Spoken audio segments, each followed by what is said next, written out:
Good evening, good evening, good evening. This is your host, Monique Denton. Welcome to another evening of Sis Table Talk. I am the CEO and founder of the Sisters Inspire Sisters Network, as well as Embrace Your Cake LLC.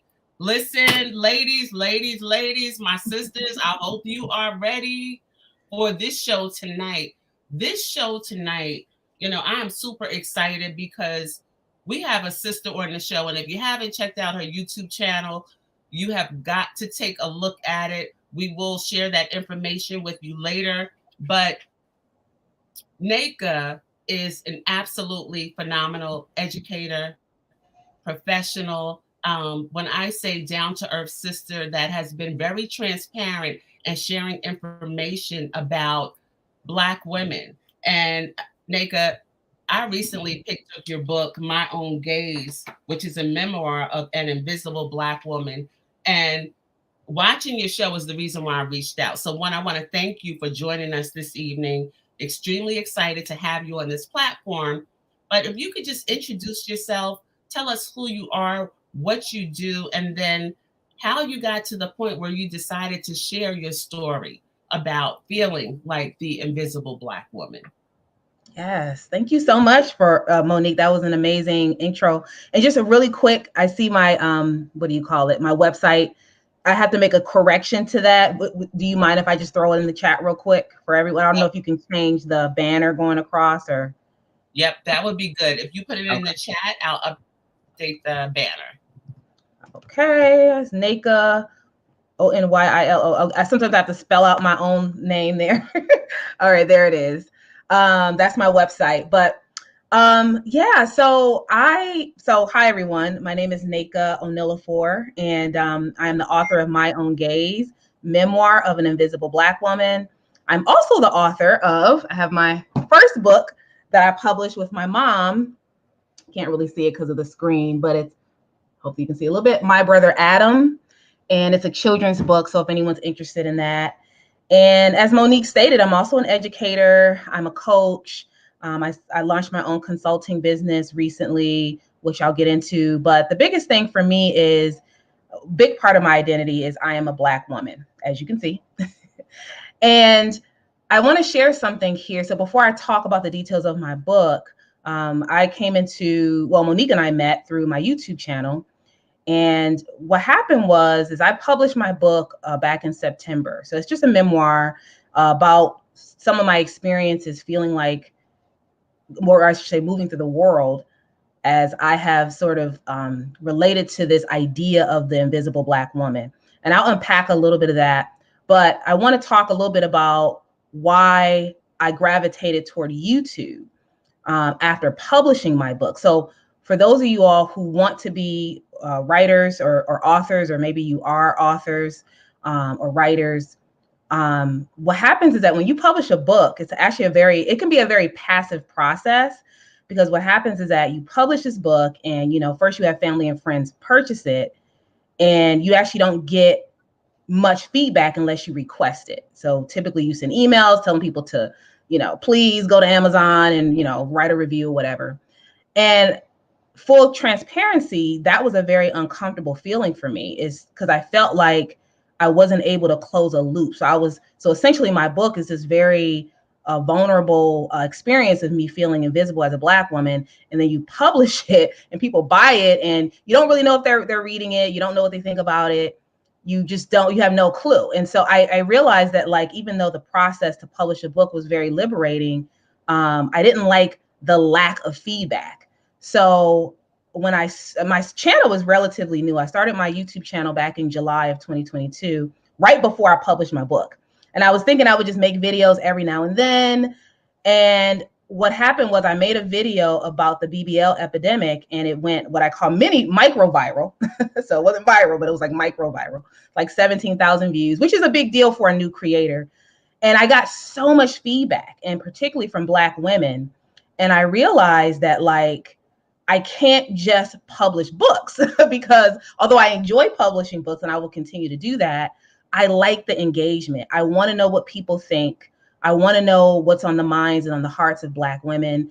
And it was through the comment section that I'm actually really able to engage with people and hear sort of get a pulse on what's happening within the Black community. And so yeah, that's kind of my brief little journey there in terms of how I got on YouTube. Was just really, it was kind of an accident. And then I realized that, like, oh, this is my way to actually figure out what people think. And rather than me making something creative, putting my heart in something and never hearing anything on YouTube, I can get an immediate response. Now, granted, sometimes those responses can be negative, but you know, it's YouTube. So yeah, that's that part of it. I love that. And just can we just talk about the B so that post or video that went viral about BB? Can you talk about that whole BBL epidemic? What was that about? Yes, that's a great question, Monique. I'm still trying to unpack all of it, and so you'll see on my channel, oftentimes I will talk about BBLs. I'll talk openly about just body modification surgeries in general. I'll speak openly about things that a lot of Black women are uncomfortable talking about, because what I thought to myself was that, you know, if this thing is happening, if there's actually an epidemic, which there was and perhaps still is, an epidemic, and so many women, so many, particularly, well, a lot of women do it, but right now we're focusing on Black women. If so many Black women are doing this, there are, in my opinion, there are implications deeper than just them going getting the surgery. And I actually started tying it into the invisible Black woman, because in my book, the interesting thing is that all of the chapters, I don't know, maybe 6 chapters in my book, all of the chapters deal with this concept of invisibility, except for one chapter. And it's actually about my body. And so there's a chapter that I call it's hyper visible. So they're the only one chapter in my, so I just thought that was so interesting that, this is so interesting that the only area that I feel hyper visible, like extremely visible, is physically. But everything else, like my emotions and all that other stuff, is invisible. Why is that? And I had to connect that to what's happening with so many women. Now, again, of course, you know, women get surgery for different reasons. I'm not saying every woman is getting it because they feel invisible, but I do think that there are a population of women, particularly Black women, who think that, and K Michelle and Nicki Minaj and, you know, Cardi B, you know, many people have spoken up about this, is that they actually got the surgery because they thought that that would give them more visibility, you know, whether it be visibility with men or visibility as they compete with other women, you know, and it did give them a very temporary sense of visibility. But I think people what I've taken from why my video did so well was that women want, and men actually want, a space where they can sort of unpack it, because it's happening in real time. It's happening all around, especially if you go to places like Atlanta, or, you know, I mean, you see it everywhere and everybody's curious, but it's such a taboo topic. No one wants to really like ask about it. It's just weird. And it's like, okay, I don't know what to think. So YouTube is a place where, you know, it's a place where people go to seek answers, you know, when they're looking for things and they want to know about things, they're curious. So I think that's why those type of videos about body image do so well, is that it's just really a place where people can kind of convene over those very taboo topics like BBLs. So let's talk about, because you did mention in your book the chapter, there was one chapter about body image, and that was the hypervisibility. That's one place, one space that you felt visible. And why? So, speaking about you specifically, why was it the one? Why was that the one area where you felt visible, opposed to, you know, just your total being? Yes, I love that question. Well, I think a lot of what I talk about as well in my book, as well as on my channel, is about body image. And as a woman, I'm a plus size woman, which I've kind of been now for many, many years. And for me, my body has been a big part of my life and how I move through the world, actually.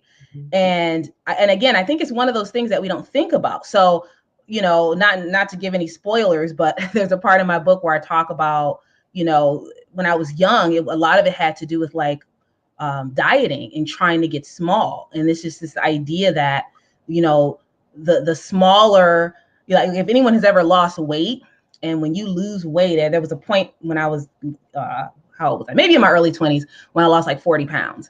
And anyone who ever loses weight, you notice that like you have so much visibility. Like you go from people just, like, barely even saying hi to you to like coming out of the woodwork asking, oh my, telling you look amazing, asking what you did, if they can get your recipe for how they can do it. And it's just so crazy. And so a lot of my experiences in life, my body was always so central to, whether it's, the weight loss piece of me feeling more visible for that, or it's the other direction in terms of me being plus size and like navigating dating. But a lot of my book, the funny thing is, yeah, I realized that in my book, I talk a lot about weight loss, or not weight loss, but just weight, and how as women that impacts so much of the social components of our lives. You think it's just such a small, minor thing, like, oh, it's just your weight. But it really does affect how people treat you, how you see yourself, how you treat yourself, the decisions you make, and that is why, yeah, that is a huge theme, not only in my content, but also in my book.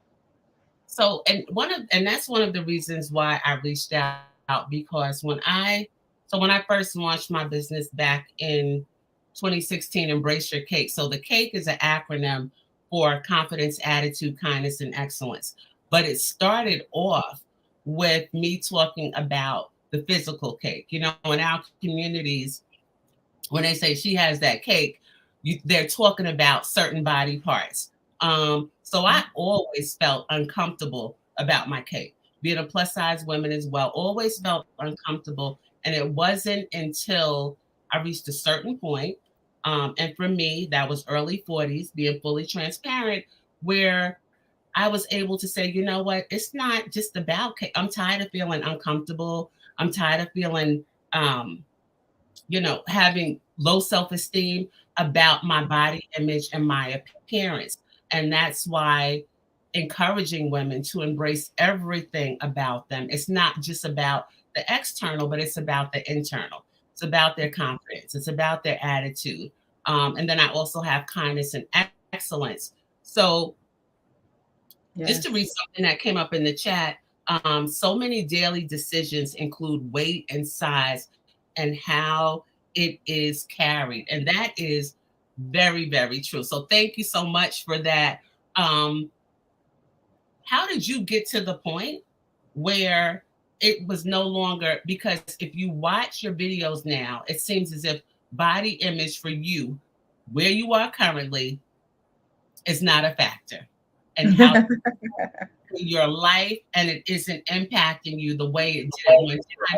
So how did you get to this point? Wow, such a good question. Oh my goodness. Yeah, that's interesting, because I think I would say I probably move in and out of that space. There's times where I'm probably more confident and then less confident. But I think overall, I just really, one being like writing. So writing my book was a therapeutic process. I'm just a firm believer in like Black women healing, not only through therapy as far as like seeing a therapist, but also like telling their stories, sharing their stories. And so for me, it is a ever evolving thing. I wish I could say I'm 100% there. I'm not. But I think, and that speaks actually to the title of my book, which is My Own Gaze. My own gaze could be an internal gaze, like you actually getting more comfortable with who you are. But it's also, it could be you looking in the mirror and honestly just accepting who you are at this moment in life. And that's a huge part of like, just accepting like, this is where I am today. I don't know where I'm going to be in a year or even tomorrow, but like, this is who I am today. And I have a choice to make. I can either embrace that or I can be ashamed of that. And, but I think it's inspiring to other women when you embrace it, because it almost gives them permission to do the same. And so the funny thing is, a lot of people, well, there have been people on YouTube in particular who have not appreciated that narrative, because our culture is so much into having to like constantly improving, and I'm a huge believer in internally improving, but externally improving all the time. And I think although that is important, I mean, you mentioned being like, I think you mentioned being 40, you know, especially around, I'll be 41 this summer, especially around, you know, this age is when a lot of women are so become more obsessed with trying to maintain who they were, you know, at 30 or 25. And so, yeah, I mean, I'm sorry, and I'm actually losing my train of thought, but yeah, I'll No, stop there. I totally get it. So when you talked about so again, there's so many parts in your book that are relatable. Being invisible, again, was not just about external, but also about how you were feeling internally. And how did that show up in your career? How did that show up in your relationships? And where are you now? Good, good, good. Well, yes. So I to before I directly answer that, I do want to say, because a lot of people when you hear about the invisible Black woman, a lot of people think that that means that I'm saying that I'm invisible to like white people, because there was something going on. I think it was on the Red Table Talk when Jada Pinkett had her show. And if you Google invisible Black woman, you literally will get like a clip of Jada, you know, the Red Table Talk. And it was all about, you know, it was more so about Black women, like career women who don't feel visible in their careers, right? And like that's a thing, and that's also important. But to your point, the way I speak of it is actually not about that, oh, I, you know, being visible to white people or even really being visible to men necessarily. It really is about being visible to yourself and seeing yourself internally and externally for who you truly are. So for me, you would be surprised, to be honest with you, if someone told me even 3 years ago that I would be making YouTube videos, I would not have believed them at all. So I have come a long way in terms of um, my ability to just be more open, be more vulnerable. And it's funny how I feel like the older I get, the more I evolve, vulnerability is more of a strength. Like it's not a weakness. But I think historically, just kind of going back to like you said, who I was within my career, I mean, yeah. I mean, if you want to talk about setting boundaries, I mean, these are issues that I had, like setting boundaries or not speaking up for myself. Like I was that girl, you know, and like um I just wasn't aware of my own value. It's really insane. But I just really for so many years, and I don't want to say like you know, like it's not like every aspect of myself, you know, I wasn't walking around self-loathing all the time, but there was just a strength that is within me that I just wasn't aware of. And it wasn't until I really started to, you know, write, read, watch other people's YouTube video. For many years, I was like YouTube, I was always on YouTube watching other women's experiences, like learning, trying to understand. And eventually it was revealed to me that like, you have no clue who you really are. Like you really are like such a strong and powerful woman, and you don't realize it. Because I would be at work not speaking up at meetings. You know, um I would be too afraid to go for what I really wanted, because I would assume as they're probably not going to pick me, I'm probably not going to get, you know, there was all these things, and all this time having no idea of my own gaze. And so that is essentially why I wrote the book. Wow. And how you feel about yourself internally shows up. It shows up, whether we want to face it or not, it shows up at work, it shows up in relationships, and you talk about that. Um, and it shows up in different interactions with others. So that is who you were, and not saying, and we all have, good days and bad days. So there's days where we could feel like, okay, I'm ready to conquer the world. And then the next day, we're questioning ourselves. How do we overcome that? Ooh. Well, I'm just a firm believer in, you know, again, vulnerability. And like, even when you question yourself, that is still a very valid, um, it's like not, my thing is not, we should not be afraid to feel our emotions, whatever that is. So even if your emotion for today is like, I'm not confident at all, I'm super insecure, feel it, you know, and then not only feel it, but like analyze why you feel like that. What is causing you to feel that way? You know, again, I'm big on YouTube, so I'm big on it. If I don't know something, or if I'm feeling some type of way, I'll type it in YouTube. Who has made a video about this? You know, because you may not want it. Maybe you're embarrassed and you don't want to talk to anybody else about it. But that's how people use YouTube, is they type it in. Okay, let me watch a couple videos on this. Yeah, I think that is definitely one way that women can begin to work on that part. And then, oh, I'm sorry, really quickly, because another one of my things is like women suppressing emotions. And I have a live stream that I did about emotional and disordered eating. So going back to the food issues and the body issues, a lot of those things, in my opinion, stem from suppressed emotions. And many of us, particularly in the Black community, struggle with that. And so I think if you don't feel the feelings, whatever those feelings are, sadly, it can and usually always does lead to behaviors like overeating, like emotional eating, and things like that. So I want to just shift gears a little bit, which actually also has to deal holistically with us as women and Black people in general in terms of our mental health.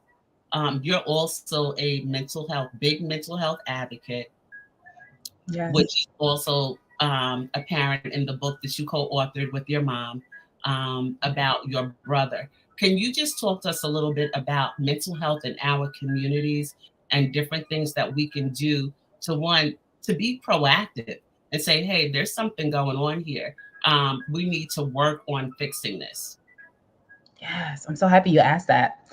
You know, and one thing about before I answer that, one thing about YouTube is I wish my mental health videos did as well as my BBL. Like when I talk about BBLs, I wish people cared as much about mental health, because I would make so many more videos about that.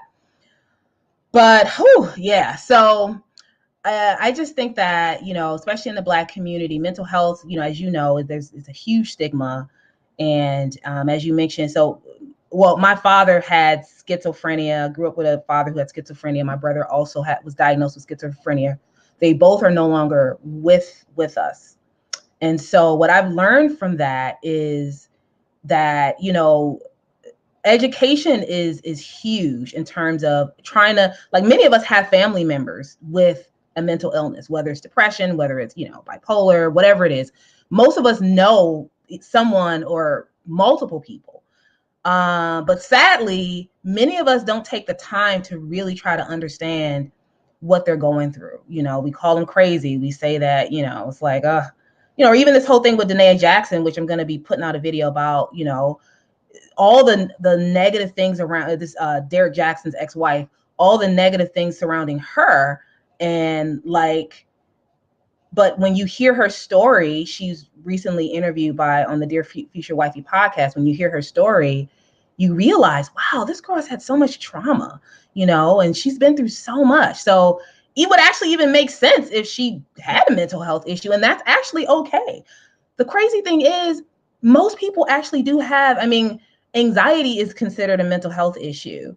There's a lot of things, I can't remember the other one, but there's a lot of body dysmorphic disorder. Like, there's a lot of mental health issues that we don't even look at as mental health issues. So most people, and I forget the statistic, but I think it's like 1 in 4 people in the course of their life will experience a mental illness. So I think that it needs to be, instead of being something that's highly stigmatized in the Black community, it needs to be normalized, and not from a standpoint of a crutch, but or people using it as a crutch, but more so that to normalize the help, to normalize the therapy, to normalize, you know, talking about it. And so that's why I do talk about it. And I just really wish people gave it an audience. I wish it had more of an audience than some of the other things. So it's interesting that you brought up, and thank you for that. Interesting that you brought up Derek Jackson's wife or ex-wife, because I happened to catch part of the interview, and my first reaction was like, what is wrong with her? Why would she, you know, just some of the things that she talked about that she was a part of and that she observed and that she did even before the marriage. And then when I thought about it, I had to take a step back, and I'm like, there's something wrong there. And although there's many women that won't admit it, but how many of us thought about or probably even did or Yep. accepted, right? Some of the things that she did. So Facts. when you talk about mental illness, just, without giving us the whole, what you'll be talking about, but what's your take on that? Yeah. What's my take on the Nneka Jackson situation? Oh yeah. Well, this is a bit of a spoiler. I'm actually going to be putting out a video tomorrow that I've already recorded, hopefully tomorrow. But what you said was spot on. I want to address.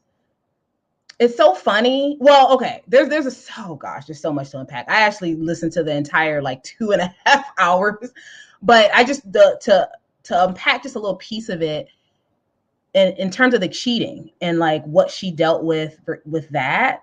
The funny thing is to me is that think about how many women accept that. Like think about like if you ever watch Basketball Wives or Housewives of Atlanta or any of the, if you want a quote unquote high value man, that's what they say, you have to deal with cheating. So I just think it's interesting how so many people are coming down on her about that, which again, I don't agree with cheating, but it's interesting because she actually represents probably most women. So I just think people are hypercritical of her, and they shouldn't be, because a lot of women have accepted as status quo that to be with that man that they want, this is what they're going to have to endure. So the only difference between Nneka Jackson and them is that Nneka Jackson is exposed, but I think a lot of women deal with that. And she openly talked about it. So Yeah. I know in your book you talk about relationships as well, and being invisible, or feeling invisible, but actually showing up in the relationships in a way that you felt about yourself, and not Mm, seen, but it was really because you weren't seeing yourself. Didn't have yeah. anything to do with the other person. What can we do before getting into those situations, to say, one, is this the right person for me? Am I the right person for them? And am I ready to be, in a relationship? Yes. Man. And that's why I so much of Nneka Jackson resonates with me, so much of her.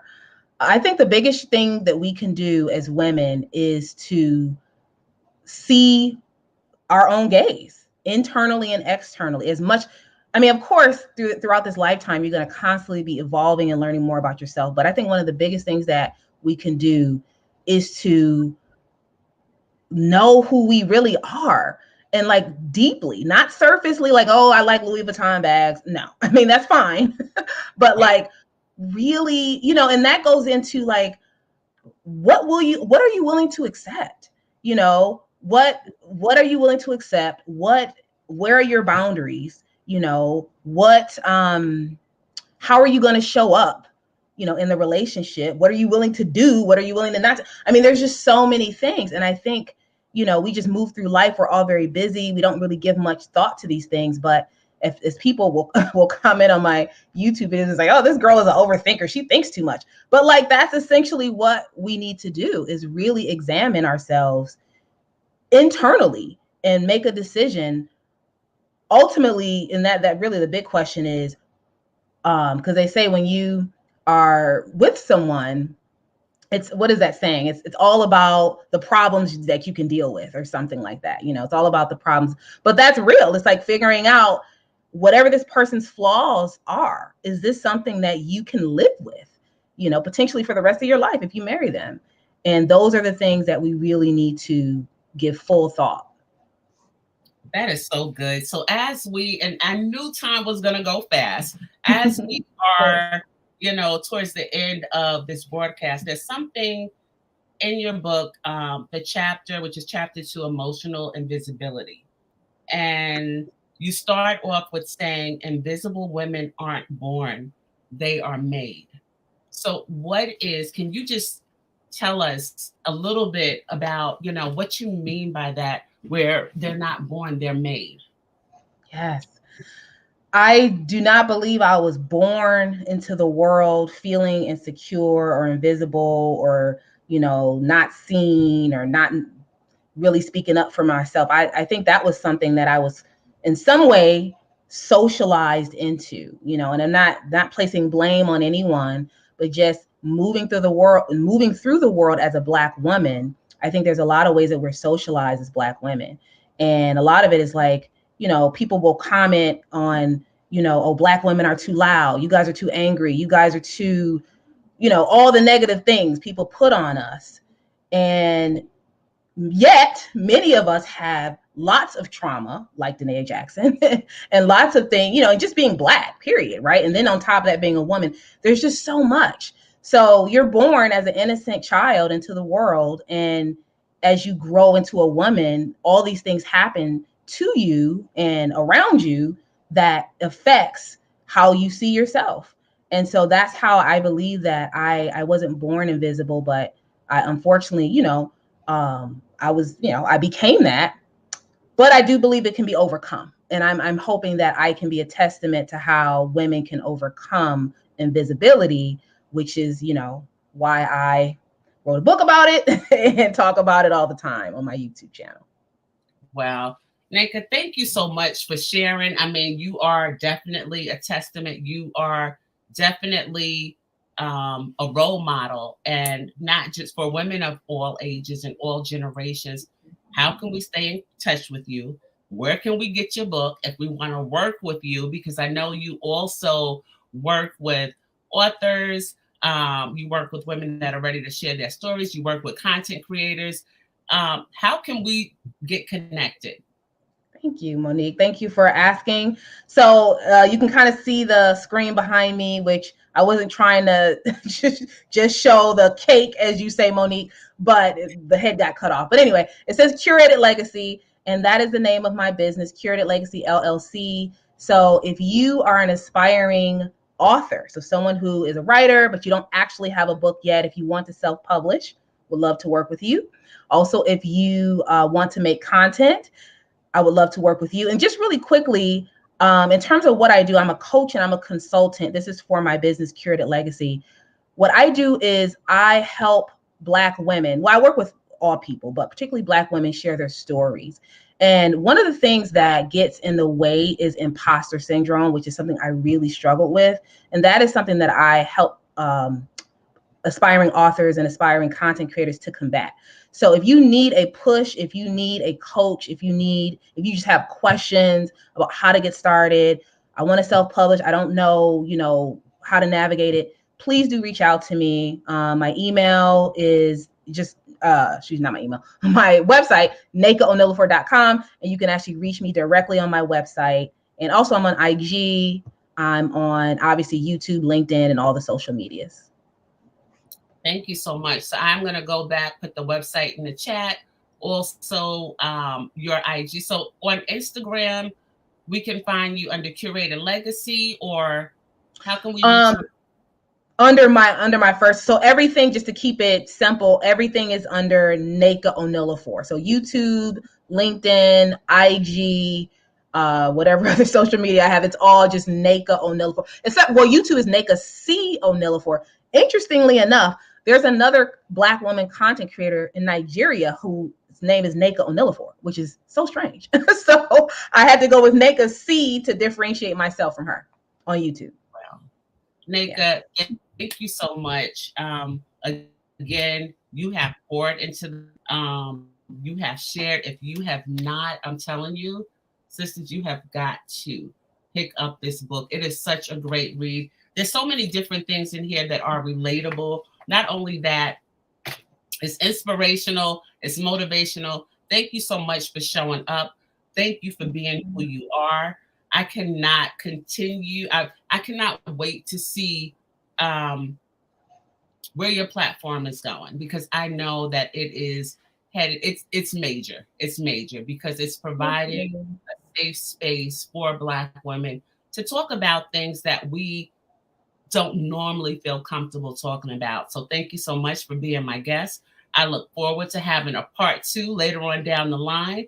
And to talking more about that. I want to really talk about those BBLs, okay, and body image and different things that are going on. So thank you so much. Listen, everyone, thank you for joining the Sis Table Talk broadcast once again. My name is Monique Denton. Please like, share, subscribe. Also, you can find us on YouTube, Sisters Inspire Sisters, Facebook, as well as Instagram. Have a great evening, everyone. Good Bye. night. Thanks, Monique. Bye.